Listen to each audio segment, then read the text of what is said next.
Tutong. Bismillahirrahmanirrahim. Assalamualaikum warahmatullahi wabarakatuh. Selamat pagi dan salam sejahtera. Kita bersua kembali Auda. Lintas langsung dari daerah Tutong akan dikongsikan beberapa info semasa dan juga pengisian pakej program yang disediakan oleh rakan setugas ya untuk hari ini. Baik, kita kabarkan keadaan cuaca di sebahagian kawasan dalam keadaan hujan renyai-renyai. Ya, apapun keadaan cuaca diharapkan dan didoakan semoga perancangan kita ni Allah permudahkan semuanya ya. Baik, kita mulakan dulu berkongsi mengenai dengan maklumat yang kita terima mengenai majlis peluncuran buku B2K Antologi Sajak Cinta dan Cita Negara akan diadakan pada 4 Julai 2025 iaitu esok pada pukul 2.30 petang bertempat di Perpustakaan Dewan Bahasa dan Pustaka Daerah Tutong. Jadi dalam majlis ini juga dialalukan kepada orang ramai yang ingin mendapatkan buku-buku yang diterbitkan bolehlah datang ya ke Perpustakaan Dewan Bahasa dan Pustaka dan selepas majlis peluncuran buku B2K ini diadakan habis kita yang ingin mendapatkan buku tersebut bolehlah datang membelinya dengan harga diskaun dan bertemu terus bersama para penulis ya buku ini. Jadi inilah info mengenai majlis peluncuran buku B2K yang akan diadakan esok petang pada pukul 2.30 petang di Perpustakaan Dewan Bahasa dan Pustaka Daerah Tutong. Dan seterusnya kita kongsikan pada 6 Julai 2025 ada beberapa acara diadakan secara berasingan. Antaranya ialah satu aktiviti yang diadakan di kawasan persekitaran Kampung Bukit Ambok ya, di kawasan persekitaran Bukit Ambok Tutong akan diadakan acara perlumbaan basikal Trio Funfest 2025. Anjuran tim basikal 430 Bukit Ambok dengan kerjasama Majlis Perundingan Mukim Kriam. Jadi aktiviti ini akan dimulakan pada pukul 9.45 pagi ya. Jadi diharapkan kepada yang mengambil bahagian dalam aktiviti ini untuk hadir sebelum acara diadakan ya pada jam 9.45 bolehlah datang sebelum jam tersebut di kawasan persekitaran Bukit Ambok. Dan hari yang sama juga pada pukul 4.30 petang akan diadakan acara Go Skate Day, acara belia anjuran Majlis Perundingan Kampung Pancor Tutong. Aktiviti ini diadakan di kawasan Tamu Serembangun Tutong ya. Jadi diharapkan juga kepada yang terlibat dalam acara ini untuk hadir bagi sama-sama menjayakan aktiviti ini. Manakala hari yang sama 6 Julai 2025 pada pukul 6.20 petang bertempat di Masjid Kampung Kriam Tutong akan diadakan majlis membaca surah Ar-Rahman dan Al-Waqiah serta penyerahan surat-surat lantikan ahli jawatankuasa takmir Masjid Kampung Kriam sesi 2005-2027 ya. 2025 hingga 2027 ya, acara ini diadakan pada pukul 6.20 petang ya di Masjid Kampung Kriam Tutong. Jadi ini acara-acara yang akan berlangsung pada 6 Julai 2025. Baik, seperti yang dijanjikan kita akan beralih untuk menyaksikan pakej program untuk hari ini. Jadi kita saksikan bersama.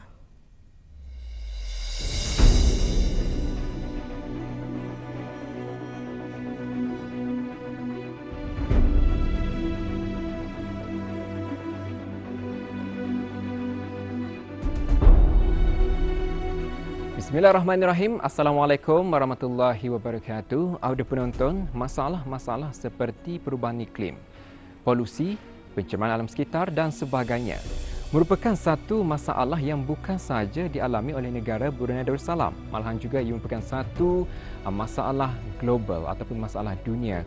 Jadi bagaimanakah untuk kita ni sama-sama mengatasi masalah seperti ini? Jadi apa yang patut kita lakukan adalah dengan sama-sama berganding bahu, berusaha bekerjasama dengan agensi-agensi berkepentingan untuk menyokong inisiatif hijau. Jadi apakah inisiatif hijau? Ikuti pakej program ini.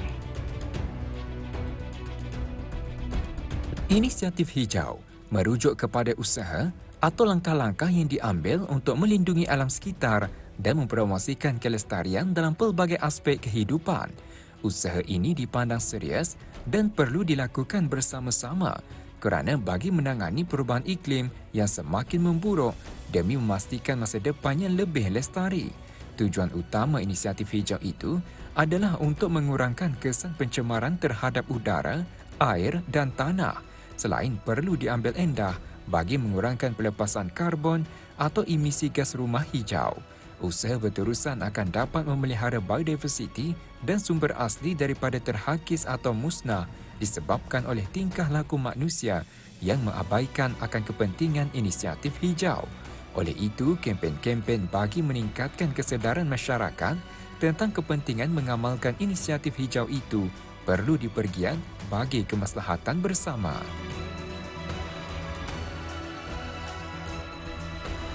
Adapun pelaksanaan mendukung inisiatif hijau itu boleh dilaksanakan oleh kerajaan, syarikat-syarikat, sekolah-sekolah, komuniti atau individu. Hal ini jelas dilihat melalui penganjuran aktiviti-aktiviti dari pelbagai pihak yang cakna akan impak negatif daripada perubahan iklim, pencemaran atau polusi dan sebagainya jika tidak bertindak memantapkan inisiatif hijau. Usaha-usaha seperti mengadakan kempen-kempen kebersihan adalah salah satu inisiatif bagi melahirkan suasana persekitaran yang lestari dan bersih kerana isu kebersihan merupakan antara salah satu permasalahan global yang saling berkait yang dikatakan punca awal kepada lain-lain permasalahan. Selain itu, aktiviti-aktiviti kesedaran mengenai mengamalkan eco atau 3R, reduce, reuse dan recycle sering dipergiat yang mana peralatan-peralatan yang kelihatannya tidak mempunyai manfaat sebenarnya dapat dikitar semula dan dipelbagai kegunaannya. Perkara ini dapat mengurangkan pembuangan sampah sisa pepejal sekaligus memupuk kesedaran tentang pembuangan lestari.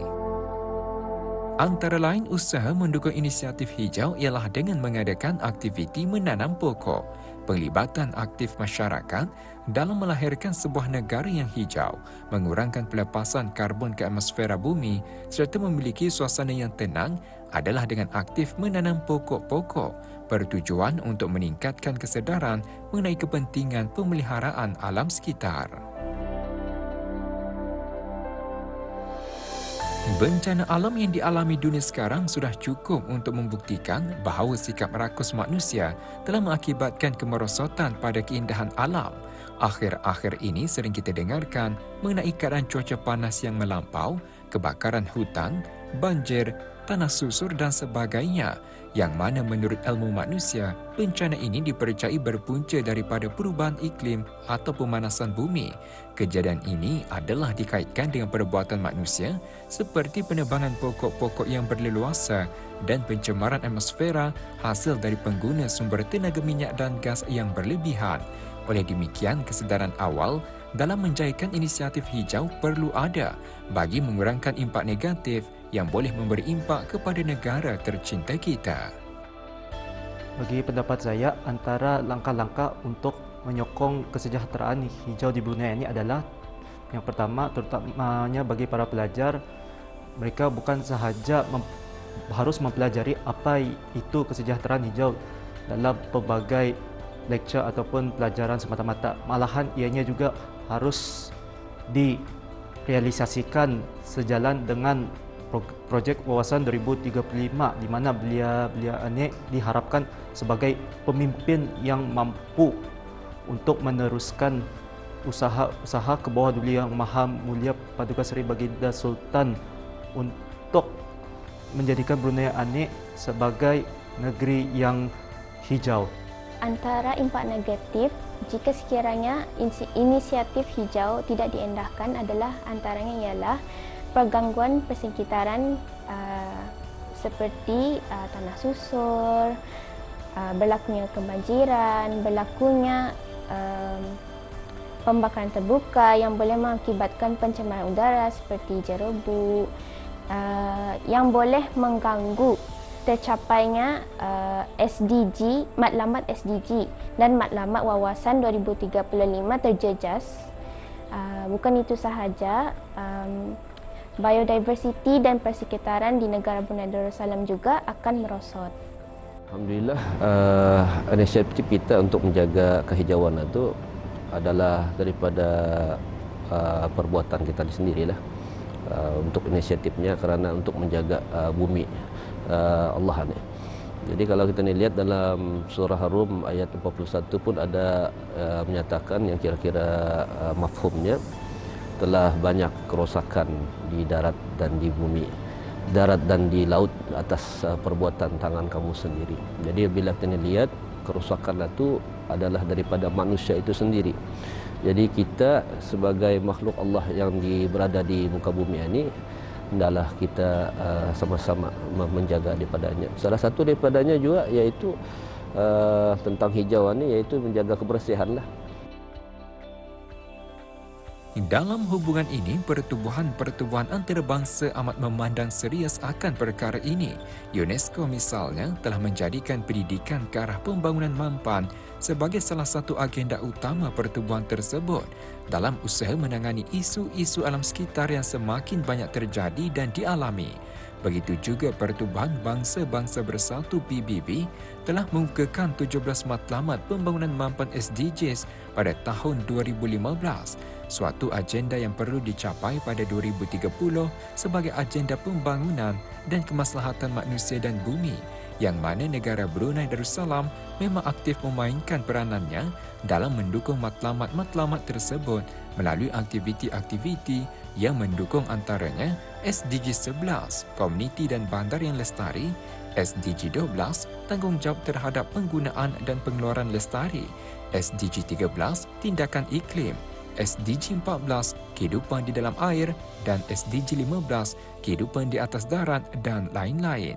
Tidak ketinggalan juga Protokol Hijau, antara usaha kerajaan melalui Dasar Kebangsaan Perubahan Iklim Negara Brunei Darussalam dalam sama-sama memelihara kehijauan bumi serta keseimbangan alam sekitar, iaitu antaranya dengan mencapai sasaran untuk menanam sebanyak 500,000 pokok baru menjelang tahun 2035.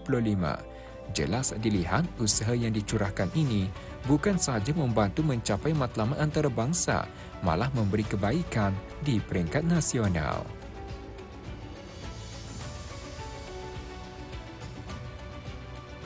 Ya, ada penonton, memang sebenarnya banyak usaha-usaha yang telah pun dilaksanakan oleh agensi-agensi berkepentingan bagi menyokong inisiatif hijau ini. Kerana kita percaya juga dengan kita ni sama-sama bekerjasama untuk melaksanakan inisiatif hijau, pasti alhamdulillah insya-Allah kita akan sama-sama dapat melestarikan alam sekitar negara Brunei Darussalam dan juga mendukung serta menyokong matlamat pembangunan mampan yang akan dicapai insya-Allah pada tahun 2030.